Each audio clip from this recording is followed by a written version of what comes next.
बहुत समय पहले की बात है। राजस्थान के एक छोटे से गांव का नाम था सूरजपुर। यह गांव चारों ओर से खेतों, तालाबों और पेड़ों से घिरा हुआ था। सुबह होते ही यहाँ पक्षियों की चहचहाहट, गायों की घंटियों की आवाज और औरतों के चक्की पीसने की मधुर ध्वनि पूरे वातावरण को जीवंत कर देती थी। गांव के लोग बहुत मेहनती थे, लेकिन जीवन आसान नहीं था। बारिश कभी समय पर होती, कभी नहीं। खेती ही उनका एकमात्र सहारा थी। इसी गांव में एक किसान रहता था, रामलाल। रामलाल बहुत ही गरीब लेकिन ईमानदार किसान था। उसके पास थोड़ी सी जमीन थी, एक बूढ़ी गाय और मिट्टी का छोटा सा घर। उसकी पत्नी सीता और एक बेटा मोहन था। रामलाल हर दिन सूरज निकलने से पहले उठ जाता था। वह सबसे पहले अपनी गाय को चारा डालता, फिर खेतों की ओर निकल जाता। सीता अक्सर कहती थी, इतनी मेहनत करते हो, दिन रात एक कर देते हो, फिर भी हमारे पास कुछ नहीं है। कभी सोचा है तुमने आखिर कमी कहाँ रह जाती है? सुबह सूरज निकलने से पहले उठ जाते हो और रात को थके हारे लौटते हो। हाथों में छाले पड़ गए हैं, कपड़े पुराने हो गए हैं, लेकिन हालात वहीं के वहीं हैं। मैं ये नहीं कहती कि तुम मेहनत नहीं करते, तुमसे ज़्यादा मेहनती इंसान मैंने नहीं देखा, लेकिन कब तक ऐसे ही चलता रहेगा? घर में देखो, बच्चों की ज़रूरतें बढ़ती जा रही हैं, उनकी आंखों में सपने हैं और हम उन्हें हर बार सिर्फ दिलासा देकर चुप करा देते हैं।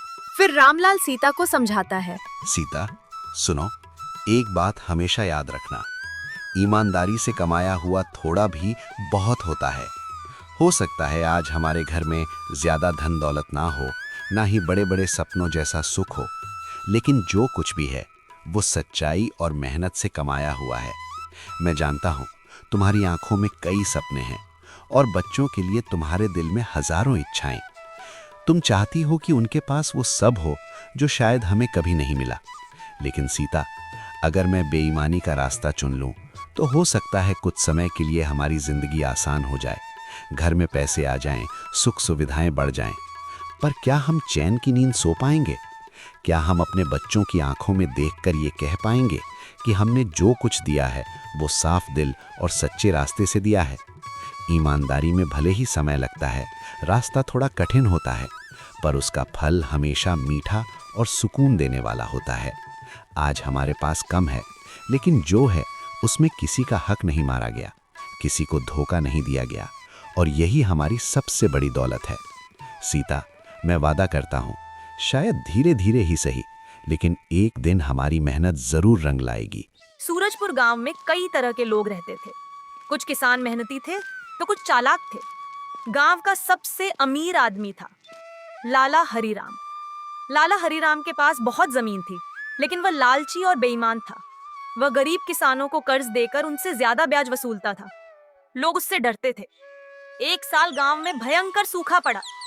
बारिश बिल्कुल नहीं हुई, खेत सूख गए, फसल बर्बाद हो गई। गांव के लोग परेशान हो गए। रामलाल के घर में भी अनाज खत्म होने लगा।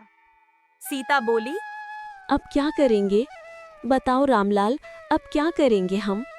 घर के कोने कोने में देख लिया मैंने, अनाज का एक दाना तक नहीं बचा है। मटके खाली पड़े हैं, बोरियां सूनी हो चुकी हैं। चूल्हा भी जैसे हमसे सवाल कर रहा है कि आज उसमें क्या जलेगा। तुम रोज बाहर जाते हो उम्मीद लेकर, लेकिन खाली हाथ लौट आते हो। मैं तुम्हारा चेहरा देखती हूँ और समझ जाती हूँ कि हालात कितने खराब हो चुके हैं। रामलाल, अब डर लगने लगा है कि अगर ऐसे ही रहा तो हम अपने बच्चों को कैसे जिंदा रख पाएंगे। तुम ही बताओ, क्या करें हम, कहाँ जाएं? रामलाल ने गहरी सांस ली और शांत स्वर में कहा, सीता, हिम्मत मत हारो, भगवान पर भरोसा रखो। मैं जानता हूँ हालात बहुत कठिन हो गए हैं, हर तरफ सूखा ही सूखा है, न खेतों में हरियाली बची है, न घर में अनाज। लेकिन ऐसे वक्त में ही इंसान की असली परीक्षा होती है। अगर हम अभी टूट गए तो फिर खड़े होने की ताकत भी खो देंगे। भगवान सब देख रहा है, हमारी मेहनत, हमारी सच्चाई, हमारा संघर्ष, वो हमें यूं ही नहीं छोड़ेगा। हो सकता है आज हमारे हाथ खाली हों, लेकिन अगर हम हिम्मत नहीं हारेंगे तो कल जरूर कुछ ना कुछ रास्ता निकलेगा। तुम बस अपने दिल को मजबूत रखो और बच्चों का ख्याल रखो। यकीन रखो सीता, अंधेरा चाहे कितना भी गहरा क्यों ना हो, एक दिन सूरज जरूर निकलता है। और हमारी जिंदगी में भी वो सुबह जरूर आएगी जब ये दुख, ये तकलीफ सब पीछे छूट जाएगी। मजबूरी में गांव के कई लोग लाला हरिराम के पास कर्जा लेने गए। अगले दिन रामलाल भी कर्जा लेने के लिए लाला हरिराम की हवेली पहुंचा। अरे रामलाल, आओ आओ, मुझे पता था तुम भी आओगे। आखिर वक्त ही ऐसा चल रहा है, सूखा पड़ा है, फसलें बर्बाद हो गई हैं। ऐसे में हर किसी को सहारे की जरूरत पड़ती ही है। देखो, मैं तुम्हारी हालत समझता हूँ। गांव के आधे से ज्यादा लोग मेरे पास आ चुके हैं। सबकी मजबूरी एक जैसी है, घर चलाना है, बच्चों को बचाना है। मैं चाहता तो साफ मना भी कर सकता था, लेकिन आखिर मैं भी इसी गांव का हूं, तुम सबको जानता हूं, इसलिए मदद करने से पीछे नहीं हटता। लेकिन रामलाल, दुनिया का एक नियम होता है, लेन देन किसी भरोसे से नहीं चलता। अगर मैं तुम्हें कर्ज दूं तो मुझे भी तो कोई यकीन चाहिए कि मेरा पैसा वापस आएगा। इसलिए मेरी एक छोटी सी शर्त है, तुम अपनी जमीन मेरे पास गिरवी रख दो। जब तुम कर्ज चुका दोगे तो तुम्हारी जमीन तुम्हें वापस मिल जाएगी, वरना तुम्हें भी पता है फिर वो जमीन मेरी हो जाएगी। अब फैसला तुम्हारे हाथ में है। रामलाल कुछ देर तक चुप खड़ा रहा, फिर उसने धीमे लेकिन टूटे हुए स्वर में कहा, लाला जी, आपकी बात मैं समझ रहा हूँ और ये भी जानता हूँ कि आप बिना जमीन गिरवी रखे आप किसी को पैसा नहीं देंगे। ये जमीन मेरे लिए सिर्फ मिट्टी का टुकड़ा नहीं है, मेरे बाप दादा की निशानी है। मेरी मेहनत, मेरा पसीना, सब कुछ इसी में बसा है। मैंने कभी सोचा भी नहीं था कि ऐसा दिन आएगा जब मुझे इसे गिरवी रखने के बारे में सोचना पड़ेगा। लेकिन आज हालात ऐसे हो गए हैं कि मेरे पास कोई और रास्ता भी नहीं बचा। घर में बच्चे भूखे हैं, सीता की आंखों में डर साफ दिखाई देता है और मैं खुद को बेबस महसूस कर रहा हूं। अगर ये कदम ना उठाऊं तो शायद अपने परिवार को भूख से नहीं बचा पाऊंगा। इसलिए दिल पर पत्थर रखकर मैं आपकी शर्त मानता हूं। आप कर्ज दे दीजिए, मैं अपनी जमीन गिरवी रखने को तैयार हूं। और उस दिन के बाद रामलाल ने दिन रात एक कर दी, मगर रामलाल ने हार नहीं मानी। वह रोज की तरह अपने खेत में गया। खेत जोतने के लिए जब रामलाल हल चला रहा था तो अचानक उसका हल किसी वस्तु से टकराया। आवाज सुनते ही रामलाल रुक गया। उसने हैरानी से उस जगह की ओर देखा। जब रामलाल ने उस जगह खुदाई की तो थोड़ी ही देर में मिट्टी के नीचे से एक सोने के सिक्कों से भरा हुआ मटका निकला। मटका देखते ही रामलाल की आंखें चौंक गईं। उसके हाथ कांपने लगे और वह मन ही मन में सोचने लगा, अगर मैं इसे रख लूं तो मेरी सारी समस्याएं दूर हो जाएंगी। लाला का कर्ज भी उतर जाएगा, घर में अनाज आ जाएगा, सीता और बच्चों को कभी भूखा नहीं रहना पड़ेगा। रामलाल कुछ पल के लिए वहीं बैठ गया। उसकी नजरें उस सोने से भरे मटके पर टिकी थीं, लेकिन तभी उसके अंदर से एक आवाज आई, क्या ये सही होगा? क्या ये सोने से भरा मटका सच में मेरा है? नहीं, ये रास्ता सही नहीं है और ये सोने के सिक्कों से भरा मटका मेरा नहीं है और जो चीज मेरी नहीं है उसे रखना बेईमानी होगी। चाहे मेरी परेशानियां कितनी भी बड़ी क्यों ना हो, मैं अपनी ईमानदारी नहीं छोड़ सकता। इतना कहकर रामलाल ने वह मटका उठाया और सीधा गांव के मुखिया जी के घर की तरफ चल दिया। रामलाल मुखिया जी के घर पहुंचकर मुखिया जी को सब कुछ सच सच बता दिया। मुखिया जी ने मुस्कुराते हुए कहा, रामलाल, मैंने अपने पूरे जीवन में तुम जैसा सच्चा और ईमानदार इंसान आज तक नहीं देखा। आज के समय में जब लोग थोड़ा सा फ़ायदा पाने के लिए भी सच का साथ छोड़ देते हैं, जब लोग अपने स्वार्थ के लिए दूसरों का हक मारने से भी नहीं हिचकिचाते, ऐसे समय में तुमने जो किया है वो सच में बहुत बड़ा काम है। तुम चाहते तो इस सोने को चुपचाप अपने पास रख सकते थे, कोई तुम्हें रोकने वाला नहीं था, न ही किसी को इस बात का पता चलता। लेकिन तुमने ऐसा नहीं किया। तुमने अपनी ईमानदारी को चुना, तुमने सच का रास्ता चुना और आज तुमने यह साबित कर दिया है कि सच्चाई और ईमानदारी अब भी इस दुनिया में जिंदा है। मुझे तुम पर गर्व है। मुखिया जी ने मुस्कुराते हुए आगे कहा, रामलाल, और अब ये सोना तुम्हारा हुआ। हाँ, बिल्कुल तुम्हारा। तुमने इस धन को पाने के लिए कोई चालाकी नहीं की, कोई झूठ नहीं बोला, बल्कि तुमने अपने मन के लालच को भी हरा दिया, और यही तुम्हें इस सोने का असली हकदार बनाता है। रामलाल घर पहुंचा। सीता की आंखों में सवाल थे और चेहरे पर चिंता।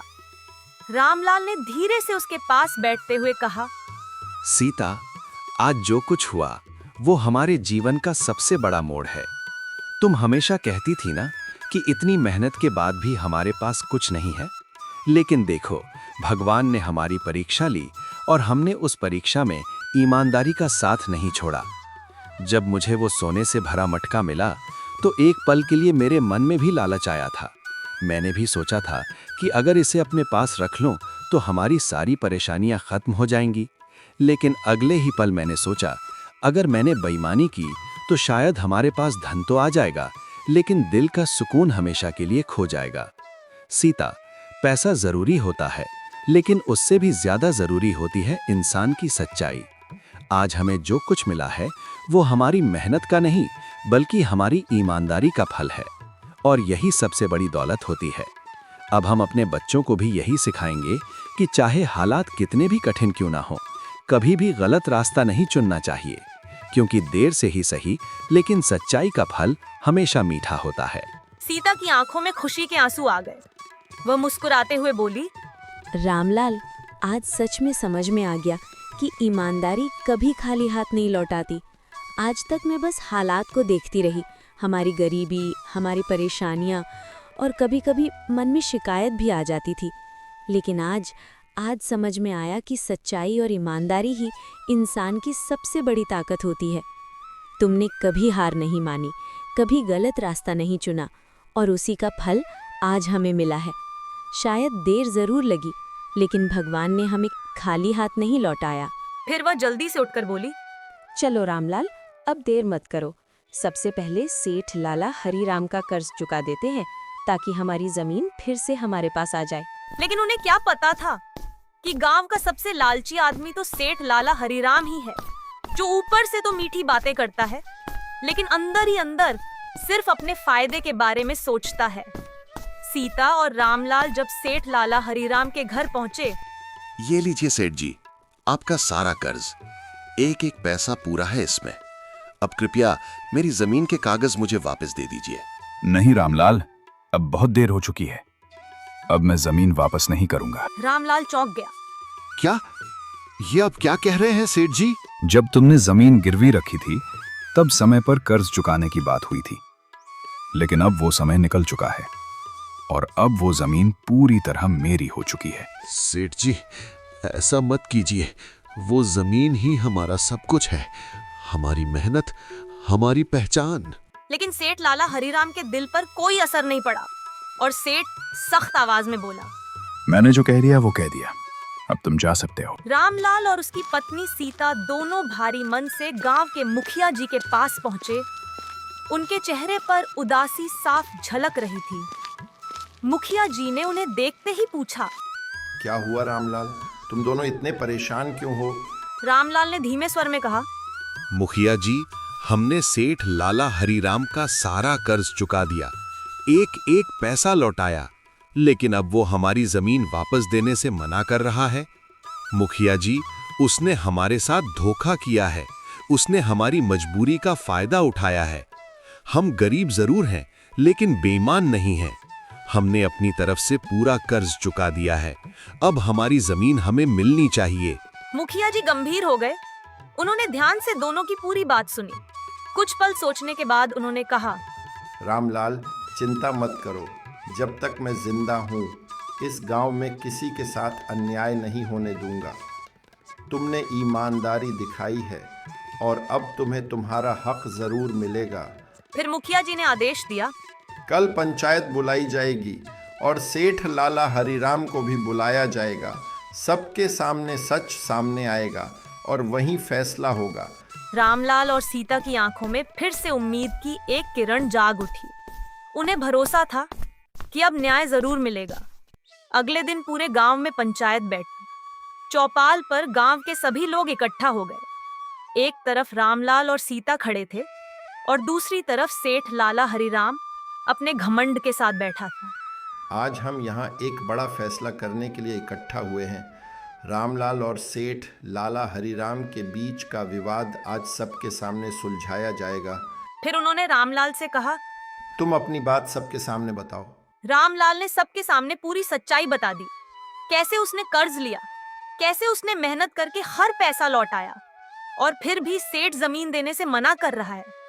इतना सुनते ही गांव में हलचल मच गई। भीड़ में से एक आदमी खड़ा हुआ और बोला, मुखिया जी, ये पहली बार नहीं है।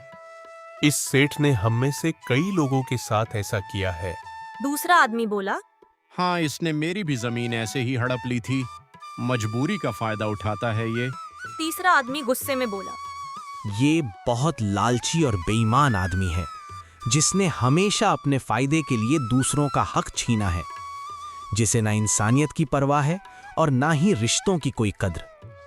ऐसे आदमी ने गांव वालों का भरोसा तोड़ा है, गरीबों की मजबूरी का फायदा उठाया है और अपनी लालच में अंधा होकर हर सीमा पार कर दी है। हमने इसे कई बार मौका दिया, समझाया भी, लेकिन इसने कभी अपनी गलती मानने की कोशिश तक नहीं की। और ऐसे लालची और बेईमान आदमी को हमारे गांव में रहने का कोई हक नहीं है। पूरा गांव अब सेठ के खिलाफ बोलने लगा।